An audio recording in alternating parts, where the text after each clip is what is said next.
दोस्तों, अमेरिका ने दूसरे मुल्कों में जाके बहुत से जंगी लड़ी हैं। कभी डेमोक्रेसी के नाम पे तो कभी सेफ्टी के नाम पे। जैसे वियतनाम हो गया, अफगानिस्तान हो गया, जापान हो गया, कोरिया हो गया, फिलीपींस हो गया। लेकिन एट द एंड हमें पता ये चला कि यूनाइटेड स्टेट्स ऑफ अमेरिका ने झूठ बोला और बस ये जंगे अपने फायदे के लिए की। जैसे अफगानिस्तान में कभी वॉर एंड टेरर और कभी डेमोक्रेसी के नाम पे उनके रिसोर्सेज चुराए। टॉम क्रूज की एक मूवी है born on the 4th of July। उस मूवी में यही दिखाया गया है कि कैसे टॉम क्रूज वियतनाम वॉर लड़ते हैं, लेकिन जब वियतनाम वॉर की रियलिटी एक्सपोज होती है तो वो एक एक्टिविस्ट बन जाता है जो कि वॉर नहीं पीस चाहता होता है। और अगर हम रियल लाइफ में देखें तब भी ये बात बिल्कुल सच है कि अमेरिकी सरकार ने खुद कभी नहीं माना कि उन्होंने गलती की है, बल्कि अमेरिकन सोल्जर्स ने खुद ही कहा कि हमसे गलती हो गई, हमने इनोसेंट लोगों को, मासूम लोगों को मारा है। लेकिन अफसोस की यही बात है कि उन अमेरिकन सोल्जर्स पे क्या गुजरती है जो ये सारी कहानियां बताते हैं। तो जानते हैं आज के इस वीडियो में उन अमेरिकन सोल्जर्स की कहानी।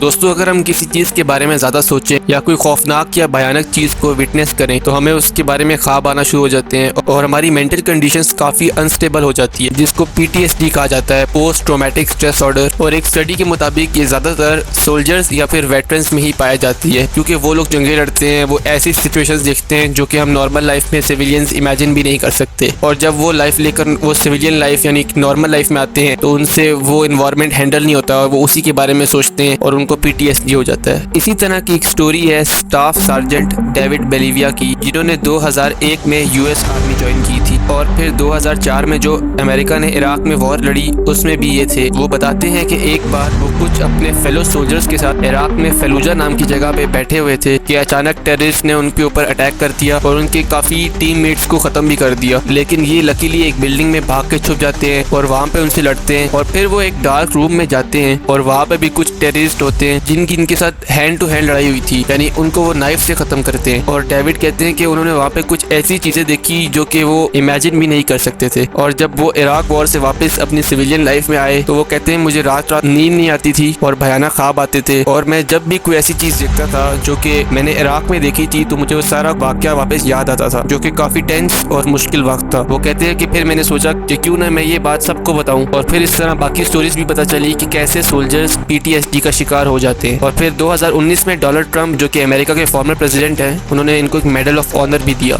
एक और प्रोमिनेंट एग्जांपल है लेफ्टिनेंट विलियम कैली की, जो कि वियतनाम वॉर में एक जेनोसाइड में मुलविस था। उसका कहना है कि 1968 में उसने एक ऑपरेशन हेड किया जिसमें 504 साउथ वियतनामी सिविलियंस, जिनमें औरतें, बच्चे और बूढ़े लोग शामिल थे, उनको खत्म कर दिया। लेफ्टिनेंट कैली कहता है कि उसको चार्ज किया गया था, यानी वो ऑपरेशन हेड कर रहा था और उसको कहा गया था कि ये एक सर्च एंड डिस्ट्रॉय मिशन है जहाँ पे आपको कुछ टेररिस्ट को खत्म करना है। लेकिन वो बताता है कि हमने सिविलियंस को खत्म किया। वो बताता है कि जिस प्लूटून को वो हेड कर रहा था उस प्लूटून ने वॉर क्राइम्स किए जिसमें मैस किलिंग ऑफ सिविलियंस और वुमेन के रेप्स थे। और वो ये भी बताता है कि US आर्मी ने तो इस बात को छुपा दिया था 1 साल तक, फिर कुछ जर्नलिस्ट और कुछ सोल्जर्स ने मिलकर इस बात को एक्सपोज किया और जब पब्लिक की इस बात पे अटेंशन आई तो काफी शोर मचा। और फिर उस पूरे ऑपरेशन में लेफ्टिनेंट कैली 22 सोल्जर था जिसका कोर्ट मार्शल हुआ और इसको 22 साल सजा हुई। दोस्तों, अगर किसी को PTSD हो जाए तो उसको कैसे खत्म किया जाता है? डॉक्टर्स कहते हैं कि जब हम ऐसे किसी केस को हैंडल करते हैं तो हमें उसके फैमिली, फ्रेंड्स और वो जिस सर्कल में बैठता है वो सर्कल चेंज करना पड़ता है या फिर उन लोगों को कहना पड़ता है कि इसके सामने ऐसी कोई बात ना की जाए जिससे इसको पुरानी बातें याद आ जाए। इतनी heavy anti depression, anti anxiety वाली मेडिसिन दी जाती हैं। काफी ऐसी केसेस रिपोर्ट हुए हैं कि ऐसे